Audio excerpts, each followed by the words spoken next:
बहुत प्रकार से मनोरथ करते हुए विश्वामित्र जी को अयोध्या आने में देर न लगी। सरयू के जल से स्नान करके वे राजा के दरवाजे पर पहुंचे। राजा ने जब मुनि का आना सुना तो वे ब्राह्मणों को साथ लेकर मुनि को दरवाजे पर लेने गए और दंडवत प्रणाम करके उन्हें सम्मान के साथ महल में साथ लाकर अपने आसन पर बिठाया। श्रद्धा से मुनि के चरणों को धोकर बहुत पूजा की और कहा, मेरे समान धन्य आज दूजा कोई नहीं, जो मुनि श्री मेरे घर पधारे और अनेक प्रकार के भोजन करवाएं, जिससे श्री मुनि प्रसन्न हुए।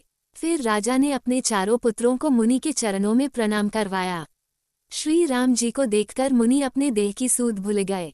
श्री राम जी की मुख की शोभा देखते ही ऐसे मगन हो गए मानो चकोर पूर्ण चंद्रमा को देखकर हो जाता है।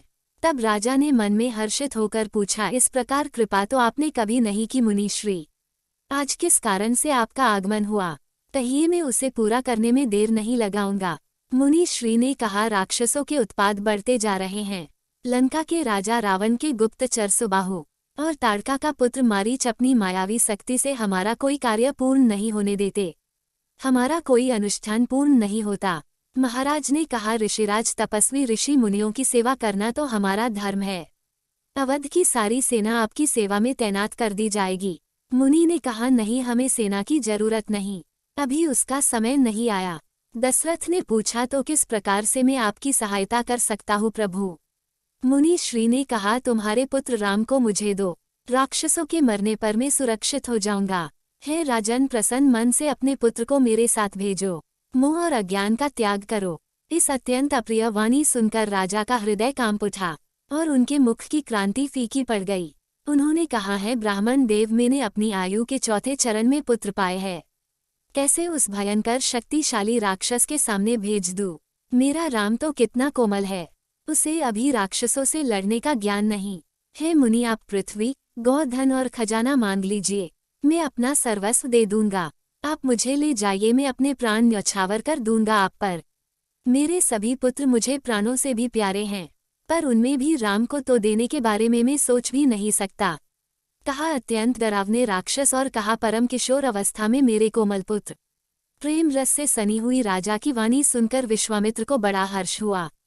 तब वशिष्ठ जी ने राजा को बहुत प्रकार से समझाया कि है राजन, तुम्हारे पुत्र को तुमने पहचाना नहीं, शंका मत करो, राम को इनके चरणों में समर्पित कर दो।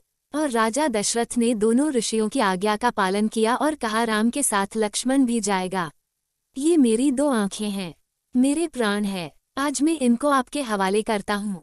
कहकर दोनों पुत्र को बुलवाया और हृदय से लगाकर दोनों पुत्रों को शिक्षा दी और कहा, आज से गुरु विश्वामित्र ही तुम्हारे माता पिता है, तुम उनकी आज्ञा का पालन करना और उनकी सेवा करना तुम्हारा धर्म है। आशीर्वाद देकर दोनों पुत्र को ऋषि के हवाले किया।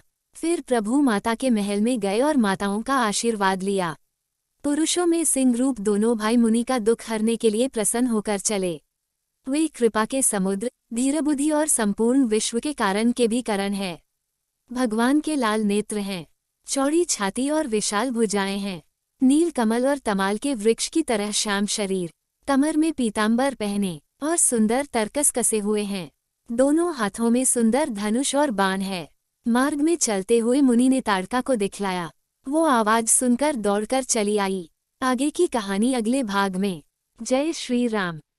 दोस्तों, हमने भगवान श्री राम की लीलाओं को सरल भाषा में समझाने की एक तुच्छ कोशिश की है।